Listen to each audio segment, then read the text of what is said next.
kami, komen-komen mereka, ceramah Ustadz menyentuh hati kami.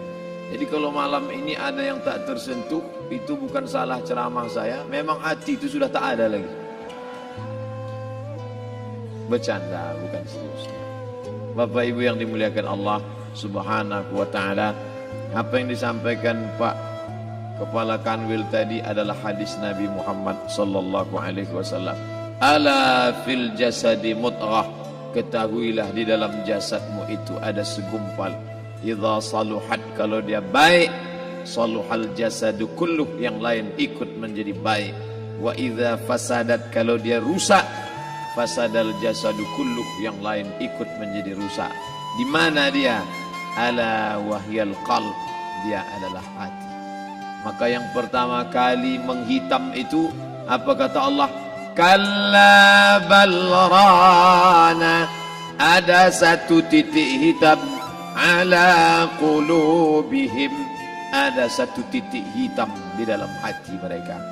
Ketika satu titik dibiarkan berubah menjadi dua titik dibiarkan berubah menjadi 3 titik, 5 titik, 10, 100, 1000, maka dia pun menjadi hitam semuanya. Ketika hati sudah hitam, maka itulah azab di atas azab. Khatamallahu ala qulubihim. Setelah hati menghitam, terkunci, menular ke telinga. Wa ala sam'ihim. Setelah telinga, wa ala absarihim ghishawah. Padahal 3 itulah nanti yang akan ditanya di hadapan Allah. Inna sam'a wal basar wal fuad. Coba lihat, ketika akan ditanya, yang ditanya 3, tapi diawali dari telinga. Inna sam'a wal basar wal fuad, telinga, mata, hati. Tapi ketika terkunci, yang duluan dikunci hati. Khatamallahu ala qulubihim wa ala sam'ihim wa ala absarihim. Kalau hati sudah terkunci, telinga tersumbat, mata tertutup. Summum bukmun umyum, summum bukmun umyum, pekak, tuli, bisu, apapun tak lagi masuk ke telinga. Malam ini kita menyadarkan diri kita, terlebih lagi yang berceramah, jangan kau hanya sampai menyampaikan ayat saja. Hai Abdul Samad, apakah kau yang bicara itu hatimu sudah hidup? Senantiasa merasakan diri, aku orang paling hina, aku orang paling kotor, ditempelkan kening ke lantai di tempat yang diinjak tapak kaki, mengatakan bahwa aku bukan siapa-siapa. Kepala Kanwil BPN Provinsi, Kabupaten, saya tak bisa membedakan mana yang kabupaten, mana yang kota, mana pegawai tinggi, mana pegawai rendah, semuanya rata sama. Andai dibuat acara ini di kantor, mungkin saya segan, sungkan melihat dari seragamnya, bajunya, tapi malam ini semuanya sama. Andai tak disebut tadi Pak Kepala Kantor, Pak Kanwil, saya pun tak tahu mana Pak Kanwil, mana tidak. Fotonya ganteng pula aslinya lagi daripada foto. Artinya apa? Bahwa kalau sudah masuk ke dalam masjid, ketika engkau merasa dirimu tinggi di atas, kau bukan apa-apa, karena yang paling tinggi di badanmu pun kau tempelkan. Tapi saat kau jatuh, rendah, down, stres, kau jangan merasa rendah, karena kau tegak berdiri di hadapan Allah. Kau angkat 2 tangan, Allahu Akbar.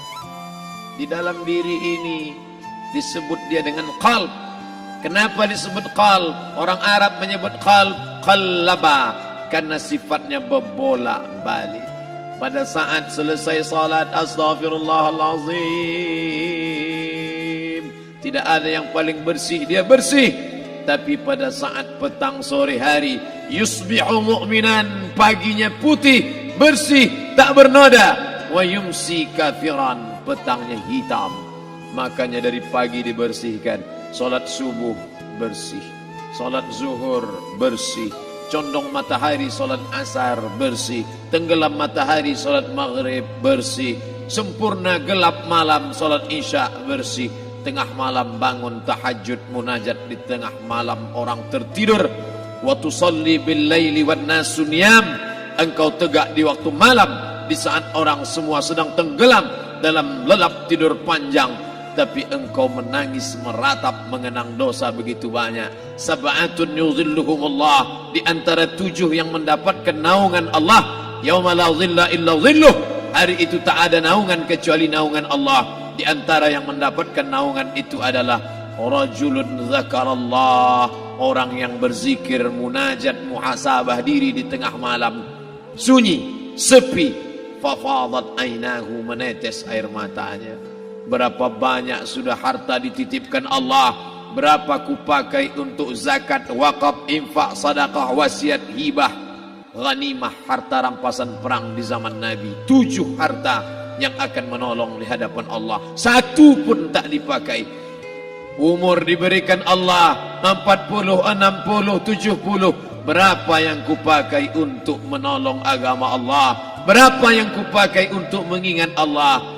Mata, tangan, telinga, kaki akan diminta tanggung jawab di hadapan Allah. Al-yawma nakhtimu ala afwahihim, mulut terkunci, wa tukallimuna aydihim, tangan akan bicara, wa tashhadu arjuluhum, kaki akan bersaksi di hadapan Allah. Siapa yang bisa menolong waktu itu? Kalau pernah tangan ini saat punya kekuasaan, 1 coretan tanda tangan bisa mempermudah urusan masjid. Sebutir kekuasaan yang dititipkan Allah bisa dipakai menolong agama Allah. Itulah yang akan menolong di hadapan Allah. Apa yang disampaikan malam ini, semua biaya pengurusan masjid nol. Itulah sesungguhnya yang akan menolong di hadapan Allah. Adapun harta yang disimpan, tabungan, deposito, tanah, rumah, kendaraan, semua akan tinggal menjadi harta warisan. Istri mengambil 1/4 kalau ada anak. Kalau tak ada anak, istri mengambil 1/8. 1 miliar 125 juta bulan untuk istri. Kalau dia tak tahu hukum gonogini. Kalau dia tahu gonogini, dia tuntut ke pengadilan, dipotong lagi menjadi 2, 500 untuk dia. Dari yang 500 dapat lagi dia 75, 575 bulan untuk dia. Sisanya 425 diambil anak laki-laki 2 kali bagian anak perempuan. Lalu yang kita bawa mati apa?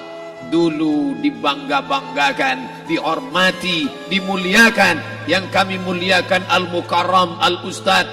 Tapi pada saat tiba masanya, yang kita bawa tak lain tak bukan innallaha la yanzuru ila ajsamikum. Allah tak menengok badan, fisik, bentuk tubuh, baju. Ini sampulnya saja. Wala ila suwarikum, Allah tak menengok rupa, wajah. Walakin yanzuru ila qulub. Hati kamu yang bersih itulah yang kau bawa menghadap Allah Subhanahu wa taala. Yauma la yanfa'u malun, harta tak berguna, wala banun, anak tak bisa menolong. Harta tak berguna, anak tak mampu menolong. Illa man atallah, kecuali orang yang datang menghadap Allah biqalbin salim, dengan hati yang bersih, hati yang tulus, hati yang memercikkan cahaya iman, hati yang bersih dari hasad, busuk hati, sum'ah, riya, takabbur. Itulah yang menolong di hadapan Allah Subhanahu wa taala. Tulang, kulu, kulit, darah, lemak, sumsum akan menjadi santapan cacing tanah. Begitu besok pagi pintu kamar tak bisa diketuk, istri bolak-balik membangunkan tak terjaga, dipegang pipi sudah sejuk macam es batu, tanda jantung tak lagi berdetak, maka darah mulai berubah menjadi nanah, busuk. 1, 2, 3 hari kalau tidak disuntik formalin, jasad paling busuk jasad manusia, karena semua dia makan herbivora, tanaman saja. Tapi kita ini omnivora, semua masuk. Maka begitu mati, paling bagus orang Islam paling cepat dikuburkan. Selesai acara pemakaman, habiskah masalah, muncul masalah baru. Disitulah kita baru sadar. Apa kata Imam Ali radhiyallahu an? An-nasu niyam. Semua manusia waktu hidup itu tidur. Bapak tidur, ibu tidur, saya tidur. semua orang waktu hidup itu tidur. Falamma matu, ketika dia mati, disitulah dia baru terjaga dari tidur panjang. Saat Israel mencabut nyawa, ditarikkannya adalah satu centapan yang kuat. Disitulah kita baru terjaga dari tidur panjang. Betapa aku meninggalkan salat, betapa aku tak berzakat, betapa dulu kekuasaan. Aku lulus umur 30, pensiun 58, 28 tahun apapun tak pernah kubuat untuk agama. Sibuk membesarkan anak, sibuk mengurus warisan. Anak pun tak ingat dengan kita karena kita lupa menanamkan pendidikan agama di dalam otak kepalanya. Andai dulu pernah dia dibawa ke masjid, andai dulu pernah dia dibawa umrah, andai dulu dia dimasukkan SD IT, SMP IT, SMA IT, Islamic Boarding School, dibawa ke masjid, takkan dia lupa mendoakan selesai salat, Rabbighfirli wali walidayya warhamhuma kama rabbayani saghira. Harta yang banyak tak sempat menolong agama Allah. Anak tunggal semata wayang tak sempat dididik agama. Istri meninggalkan dalam keadaan stres susah hatinya karena dia tak diajarkan sabar menerima ridha ketetapan takdir Allah. Dan paling celaka, tak pernah anggota tubuh ini dipakai untuk berzikir, muhasabah, mengingat Allah. Tak pernah mata dipakai menengok Quran, kitab suci Allah. Tak pernah dipakai hati merenung sejenak, apa yang akan kubawa mati menghadap Allah Subhanahu wa ta'ala. Saya tak minta diajak ceramah tentang hukum zakat, hukum puasa. Yang ditanya adalah bagaimana kita merenung sejenak. Abdul Somad, engkau berhadapan dengan para pegawai Badan Pertanahan Nasional Provinsi Riau, berkumpul 12 kabupaten kota. Ini orang-orang ngurus tanah, dari dalam tanah naik ke atas tanah, ngurus tanah, ngurus tanah, ngurus tanah, masuk ke dalam tanah. Abdul Somad dari dalam tanah naik ke atas tanah, ceramah, ceramah, ceramah, ceramah, ceramah, masuk balik ke dalam tanah. Yang kau bawa apa? Baju koko tinggal, peci tinggal, pakaian kehormatan tinggal. Yang tentara belum pernah saya diundang. Ustadz besok datang takziah, bapak anu tentara meninggal, tahu-tahu kain kapannya loreng. Tak ada. Yang kau bawa kain tidak berjahit, disobek, kerak. Itu yang akan menyampul kulitmu yang selama ini kau dimandikan, dibersihkan oleh ibumu dulu 60 tahun yang lalu, sampai masanya kau lupa kapan kau dimandikan dulu. Sekarang ruh melihat, disebut dia ruh karena dia raha ya ruhu ruh, seperti aroma semerbak yang datang pergi hinggap. Ruh sampai masanya dia datang masuk ke dalam jasad, ruh sampai masanya dia pergi meninggalkan jasad. Malam ini dimuliakan Al-Mukarram Haji Abdul Somad LCMA. Kenapa Abdul Somad ini dimuliakan? Karena ruh hinggap sejenak sebentar, sampai masanya besok pagi dia ruh keluar dari dalam tubuh ini. Anak yang katanya ayahku sayang, istri katanya kaulah abang, sampai masanya mereka tak lagi mau mendekat. Rumah itu saya yang buat, saya yang mengukurnya. Tapi begitu ruh sudah keluar dari badan, tidak satu pun semeter, sesenti, sejengkal, sehasta ada tempat di rumah itu untuk jenazah bernama jenazah Abdul Somad. Dulu orang bertanya, rumah Ustadz Somad di mana? Hari ini orang tidak lagi bertanya, tak lagi menyebut nama. Orang sudah mengatakan kuburnya mana. Dulu kalau dia masuk masjid, didatangi orang, disalami orang, mahasiswa, anak-anak, remaja mencium tangannya sebagai tanda hormat.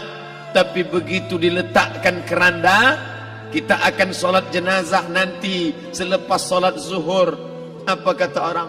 Letakkan di tepi sana, letakkan di tepi sana. Tak satu pun mau mendekat, letakkan dia di sana. Bahkan sebagian mengatakan dalam masjid, letakkan dia di luar.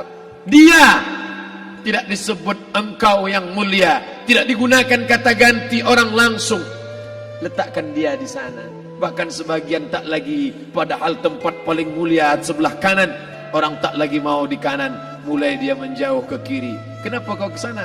Takut aku mimpi hantu nanti malam. Mana kawan, sahabat, andai tolan, anak menantu, teman sekantor, semuanya pergi meninggalkan. Yang tetap dibawa, kalau pernah kaki melangkah salat berjamaah di masjid, kalau pernah tangan mengusap kepala anak yatim, kalau pernah tangan mengucap subhanallah. Nanti di akhir tausiah kita akan berzikir, munajat, muhasabah diri, berdoa, mengenang apa yang akan kita bawa menghadap Allah Subhanahu wa taala. Datang malaikat membawa kain kafan dari cahaya, akan menyambut ruh yang mulia.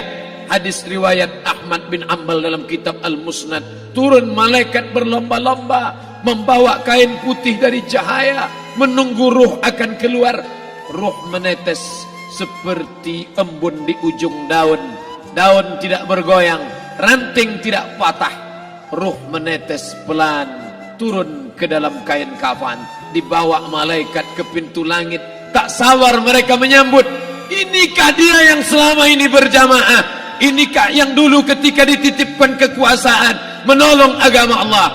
Kam min masyhurin fil ardi walam yakun ma'rufan fis sama. Berapa banyak yang masyhur terkenal di bumi, malaikat tak mengenal dia. Ini roh siapa? Tapi ini bukan LCMA, dia bukan ustaz, dia bukan ulama, tapi imannya dalam. Kekuasaan dipakai menolong agama Allah. Ruhnya keluar di bawah, semua malaikat mengucapkan salam. Inilah orang yang selama ini kami tunggu-tunggu, catatannya sudah lama. Setiap pagi petang malaikat subuh membawa catatan namanya, malaikat malam membawa catatan namanya. Kami merindukannya. Begitu orang-orang yang masyhur di langit tapi tak dikenal makhluk bumi. Tapi ada sebaliknya, yang rohnya disentapkan, ditarik malaikat dengan begitu tarikan yang sangat kuat. Nabi bertanya saat Isra Mi'raj kepada mereka yang sudah mati ribuan tahun yang lalu, apa yang kalian rasakan? Yang satu mengatakan seperti tebasan pedang di tempat yang sama beratus kali. Yang satu mengatakan seperti kambing yang dikuliti hidup-hidup. Yang satu mengatakan seperti mata kail pancing ditarik dari kulit yang basah. Maka kita berdoa setiap selesai salat, Allahumma hawwin alaina, ringankan kami ya Allah, fi sakaratil maut, di saat sakaratul maut yang amat sangat menyakitkan itu. Dan mereka yang pergi tak pernah kembali, mereka yang mati tak pernah bercerita, kecuali hanya kepada Sayyidina wa Maulana Muhammad sallallahu alaihi wasallam. Di saat malam pertama di tempat yang gelap, di tempat yang tak pernah diimpikan oleh orang, tapi kita tetap melewati dan merasakannya. Perlahan-lahan cacing tanah, ular-ulat kalajengking akan menggerogoti kulit yang selama ini dimandikan, selama ini dipakaikan sampo yang mahal, selama ini dioleskan pelembab yang lembut. Tapi ternyata sebelum roh keluar jasad, setelah keluar dia hanya akan menjadi santapan cacing tanah. Hancur berkeping hari demi hari. Yang pertama kali membusuk adalah mata, karena dia berisi cairan. Cairan ini mengering, busuk dan berlubang. Lalu kemudian usus sebulan di dalam tanah, mulai dia menggelembung masuk angin dan dia meletus pecah. Cacing-cacing tanah mulai datang menggerogoti, memakan.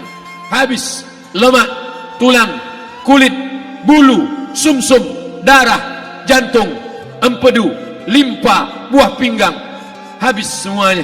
Tinggal tulang-tulang yang memutih, dimakan oleh tanah, ditelan oleh massa, sampai akhirnya Asi bin Wa'il membawa tulang yang kering itu kepada Nabi Muhammad, baginda Sayyidina wa Maulana Muhammad. Ya Muhammad, ayuhi rabbuka hadzal izam, sanggupkah Tuhanmu menghidupkan tulang yang kering ini?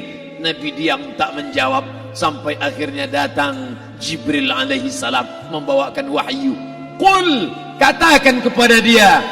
Ayat ini dibaca malam Jumat, Bapak Ibu semua hafal, kita baca قل يحييها الذي أنشأها أول مرة وهو بكل خلق عليم.